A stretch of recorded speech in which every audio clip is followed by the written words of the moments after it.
Have you ever wondered why some people keep struggling financially while others seem to make money work for them? What makes the difference between the rich and the poor? Is it luck, education, or mindset? Welcome to EduTalks, the place where real stories meet real lessons that change the way you think. Today, we're diving into one of the most powerful books ever written, Rich Dad and Poor Dad by Robert Kiyosaki. This isn't just another story about money. It's a story about two fathers, one rich, one poor, and two completely different ways of seeing the world. The poor dad believed in going to school, getting good grades, and finding a stable job. But the rich dad? He believed in learning how money actually works, how to make it grow even while you sleep. In this video, we'll explore the lessons that separate financial freedom from financial struggle. Lessons that schools never teach, but life always demands. So if you're ready to change your mindset, to think like the rich instead of working like the poor, then stay with me till the end, because this story might just open your eyes to a truth that could change your life forever. Welcome again to EduTalks, where every story teaches you something real. When I was 9 years old, I had two fathers. One was my real dad, highly educated, hardworking, and proud of his government job. The other was the father of my best friend, Mike, a man who never finished 8th grade, but owned several businesses and was quietly becoming one of the richest men in Hawaii. Both men were strong, intelligent, and influential in their own ways, but they taught me two completely different ways of looking at life. Their words shaped my thoughts, and their actions shaped my beliefs about money, success, and freedom. My poor dad often said, "Study hard, get good grades, and find a secure job." He believed in education, in degrees, and in climbing the safe, traditional ladder of success. My rich dad, on the other hand, told me, "Study hard, but not just in school. Learn how money works. Make money your employee, not your master." At that age, I didn't fully understand what he meant. All I knew was that my poor dad worked long hours, came home tired, and still struggled to pay bills. My rich dad seemed relaxed, in control, and always full of new ideas. Two dads, two mindsets, and one confused boy caught between them. One Saturday morning, I decided to ask my rich dad how to make money. He smiled and said, "Good, you're already thinking differently. Most people work for money, but you want to learn how to make money work for you." He agreed to teach me, but only if I was willing to learn, not just listen. The next day, Mike and I began our first lesson. He told us we'd be working at one of his small stores, for free. I was stunned. "For free? That's not fair," I protested. He just laughed. "If I pay you, you'll start thinking like an employee. And I don't train employees, I train future business owners." For 3 long weeks, we worked dusting shelves and cleaning cans in a tiny grocery store. No pay, no appreciation. Every day I grew more and more upset, until one afternoon I finally exploded. "This is ridiculous," I shouted. "You're using us. We're working hard and getting nothing in return." Rich Dad didn't get angry. He just smiled and said, "Good. Now you're ready to learn the real lesson." He took us outside, sat us under a mango tree, and said something I'll never forget.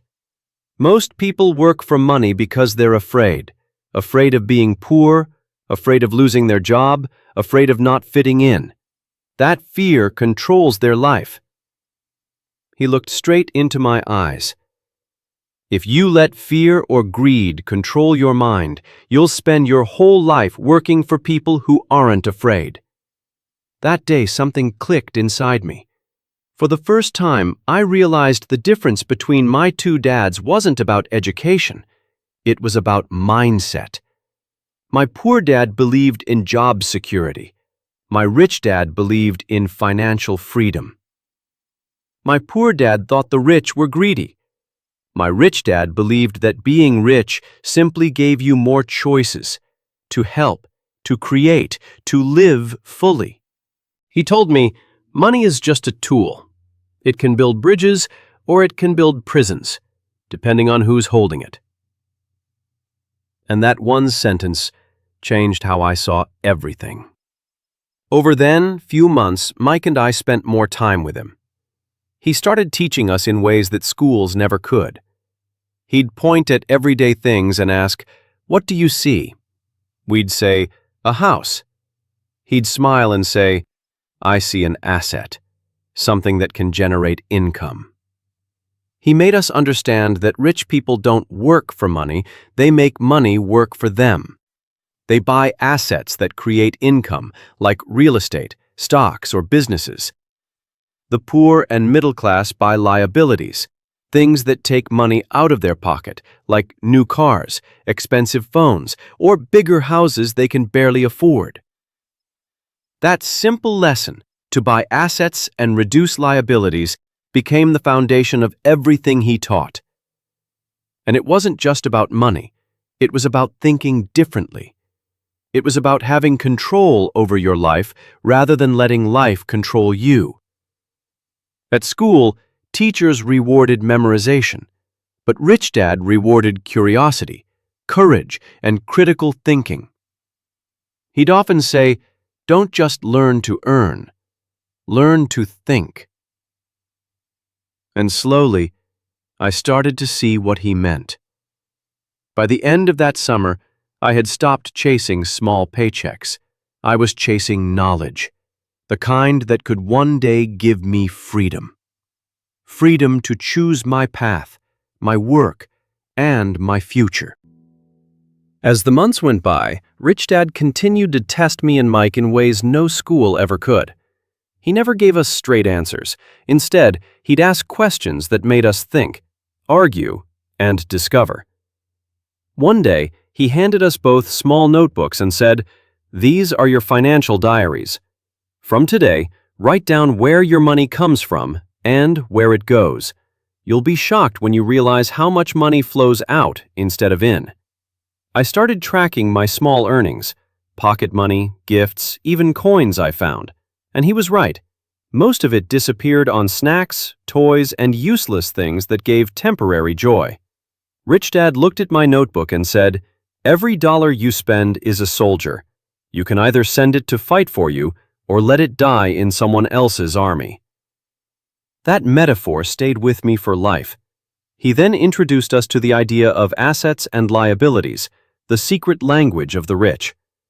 An asset puts money in your pocket, he explained, and a liability takes money out of it.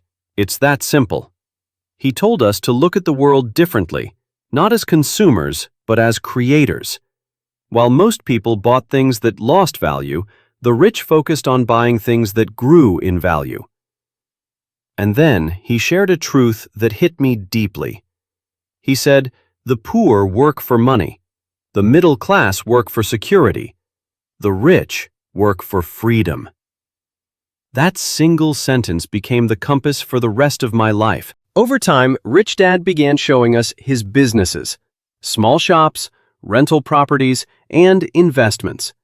We watched how he managed them, not by working in them every day, but by creating systems and letting people and money do the work. Meanwhile, my poor dad kept telling me to study hard, get a good degree, and find a stable job with benefits.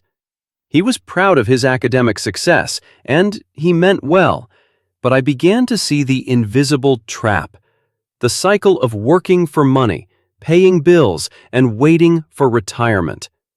Rich Dad called it the rat race, a life where people wake up, rush to work, pay debts, and repeat the same pattern until they die.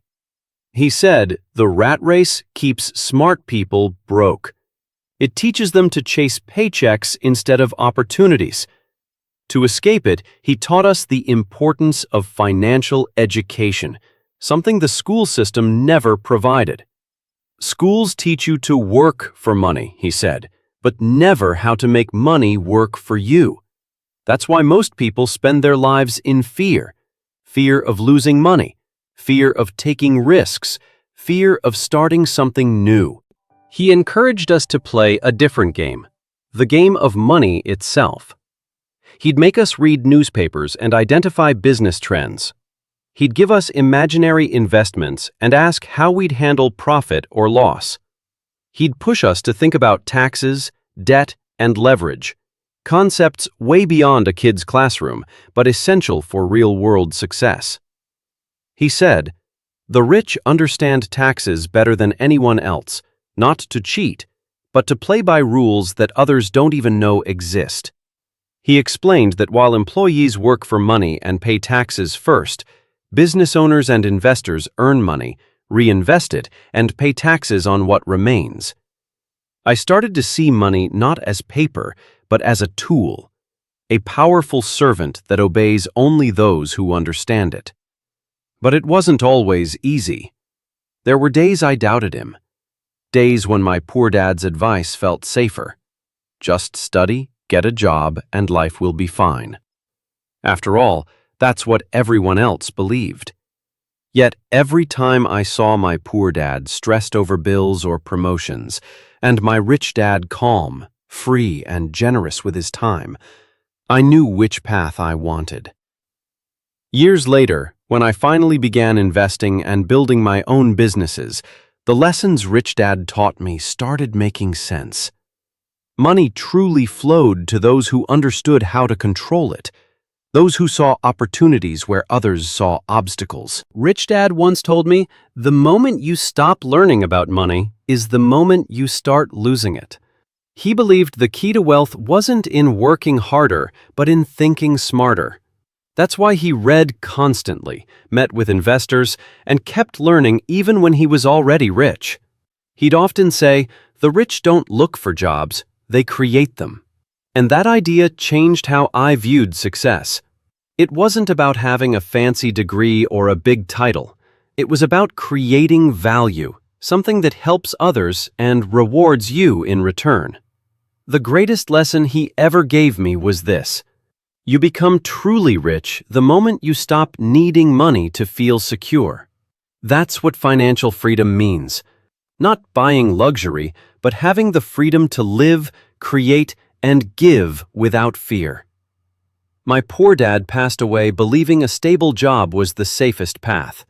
My rich dad lived a long, fulfilled life, building businesses, teaching others, and leaving behind a legacy that continues to change lives, including mine. And today, whenever I see people struggling with money, I don't see lack of intelligence, I see lack of financial education. Because in the end, that's what separates the rich from the poor. Not where they come from, not how smart they are, but what they choose to learn about money. So remember this: work to learn, not just to earn. Invest in assets, not in appearances. And most importantly, never let fear control your financial future. As Rich Dad said to me before he died, the difference between the poor and the rich is not money, it's mindset. And that mindset, my friends, can change your entire life. My amazing learners, you've just listened to one of the most eye-opening stories about money, mindset, and freedom. A story that reminds us all that financial success isn't built by luck, but by learning how to think differently. Maybe you grew up hearing the same lessons as I did. Study hard, get a stable job, and play it safe. But the truth is, real freedom doesn't come from job titles or paychecks. It comes from understanding the game of money and then choosing to play it wisely.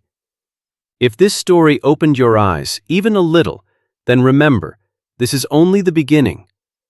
The lessons of Rich Dad and Poor Dad aren't just about getting rich. They're about building a life of purpose, control, and independence. So I want you to do one thing right now. Pause, reflect, and ask yourself, am I working for money, or is my money working for me? If you're ready to learn, grow, and transform your mindset, then stay connected with EduTalks, where every story teaches you something real, something that schools never do, and something that can truly change your life. Subscribe, stay curious, and keep learning, because your journey to financial freedom has just begun. This is EduTalks, and your next lesson starts right here.